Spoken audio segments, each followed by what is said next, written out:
The Rip City Drive.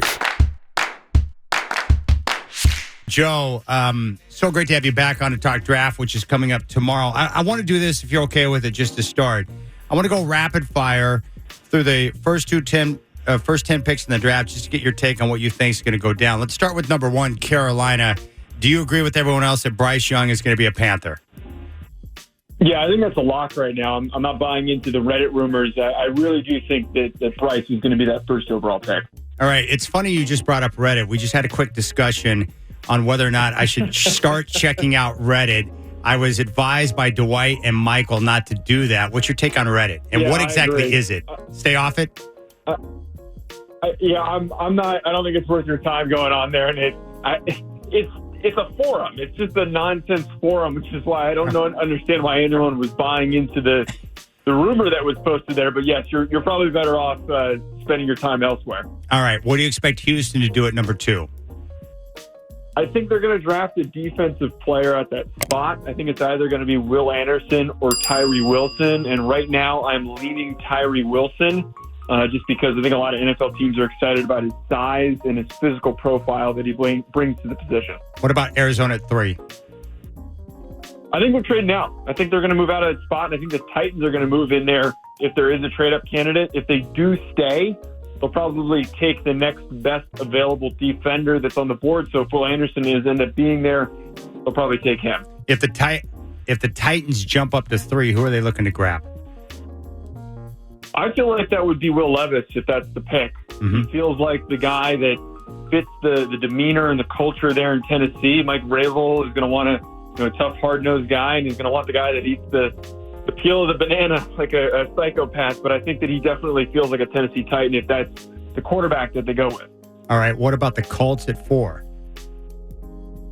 At 4, Anthony Richardson, I feel, is the best quarterback fit for them. They're one of the few teams that hasn't given out enough information or really any information if there's any indication. But just based on what Jalen Hurts did with the Eagles, Shane Steichen's going to be looking for a similar type runner, and I think Anthony Richardson's that guy. Obviously, I'm based in the Northwest, Joe. Everyone I know thinks the Hawks will go defense. Do you concur?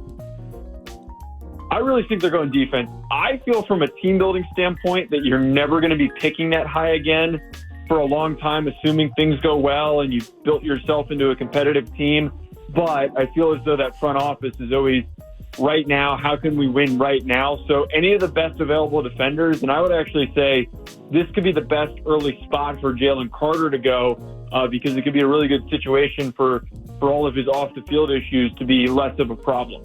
All right, at number 6, Detroit, the Lions coming off a surprise season. What do they do at 6?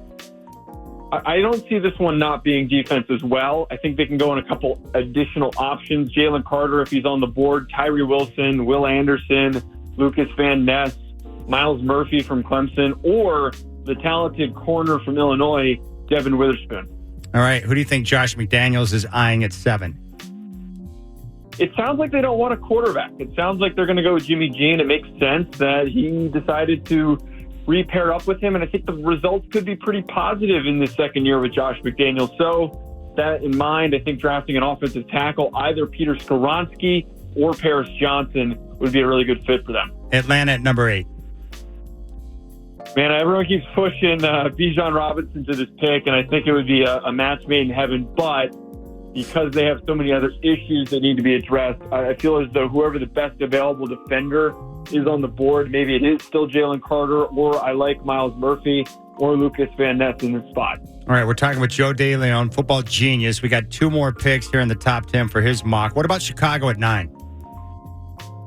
Chicago's got to be an offensive lineman. You don't trade back and then also get an offensive weapon, not to continue to build around Justin Fields and whoever is the best available tackle, if it's Peter Skoronski or Paris Johnson, and maybe another guy goes before that. Roger Jones from Georgia or Darnell Wright could make a lot of sense here for the Chicago Bears. And finally, Philadelphia at 10. Man, they are going to be in such an easy spot to do whatever they want, and they're going to just keep getting richer and richer.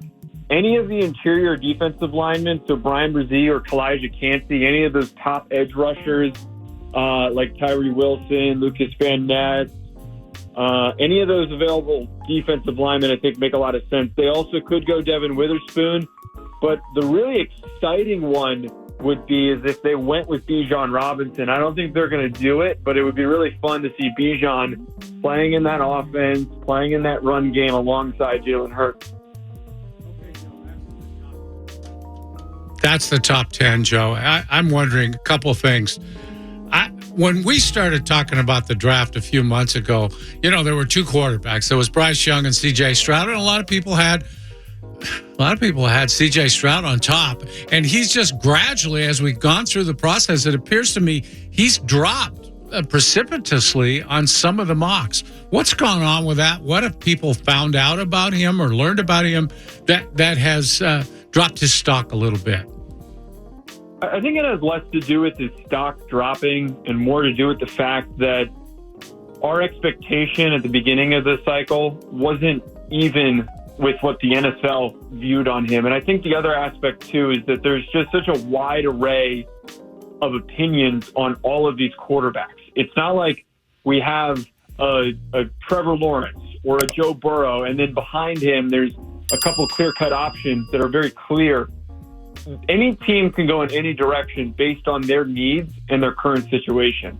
And I think for the Panthers' sake, Bryce Young makes the most sense because they need somebody that can play right away and they can win now in the first 2 years because the NFC South is so bad. But then you look at the Colts, as I mentioned, they're going to look for somebody who has more of an impact as a runner and who's a big, strong runner. So Levis or Richardson makes more sense there.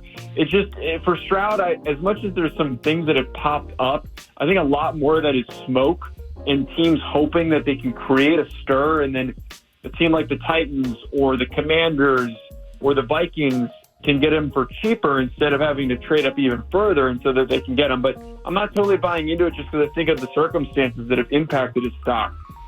What do you think the Jets are going to do at 15?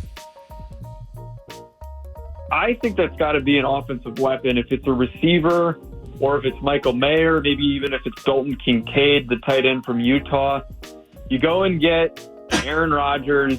That defense has been so good so far under Rob Saleh. I think that you got to just continue to make him happy. And right now, there's not a lot of great weapons. There's a lot of question marks at receiver and especially at tight end. So either of those options, you got to do whatever you can to make A-Rod comfortable. And I mean, one of the biggest things that really, really stulted that relationship with the Packers is that they never made an extensive effort to get him good receivers. It was constantly drafting defensive players in the first round and then drafting Jordan Love. So draft a receiver, draft a tight end, somebody that he can get as a go-to option, I think makes the most sense for the Jets. Okay, Joe, now that we're on the Jets, I wanted to ask you your opinion of how all that went down when it finally did go down, the Packers and the Jets. How did you see that trade? Was there an advantage either side? A lot of people think maybe a toss-up. What are your thoughts on that deal? I do think that the advantage does go to the Jets because it's really just a pick swap this year, and then they get the second-round pick as well as what is eventually going to be a late first-round pick, assuming that he plays the 65% of the snaps that was included in the deal.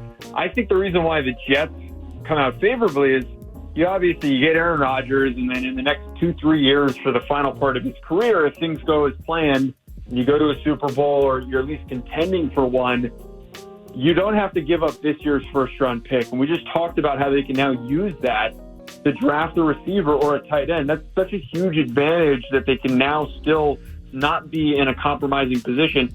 That's a high pick. That 13th overall pick that they swapped to now 15, that's really advantageous for them that they're not going to have to give up a first-rounder until next year when it's probably going to be in the late 20s if things go as planned. So I really do think that the Jets were the winners of that trade. We're talking with Joe DeLeone, Believe Podcast Network here on the Rip City Drive. Joe, you played football. You talked to a lot of different people, scouts, coaches, everyone, players. I really want to know, where do you come out when it comes to quarterbacks? Can you coach accuracy? Can you teach that, or is that something that's God-given?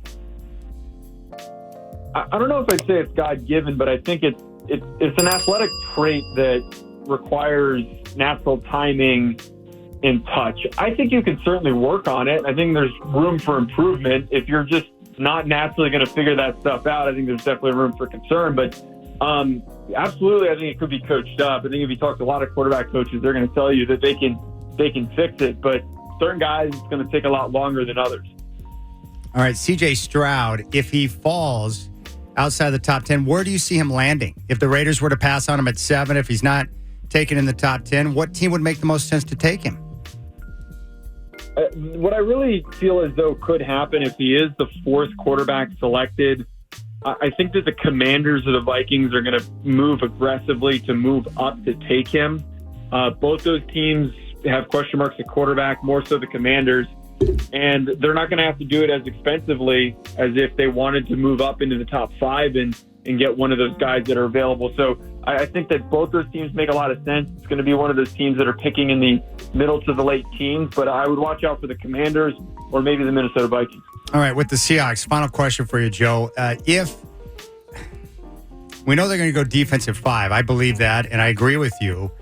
Do you think they should look at taking a quarterback somewhere, whether it's if someone falls at maybe that number 20 pick in the first round, or if they take a flyer on Hendon Hooker? Do you think they should look at taking a quarterback somewhere in this draft?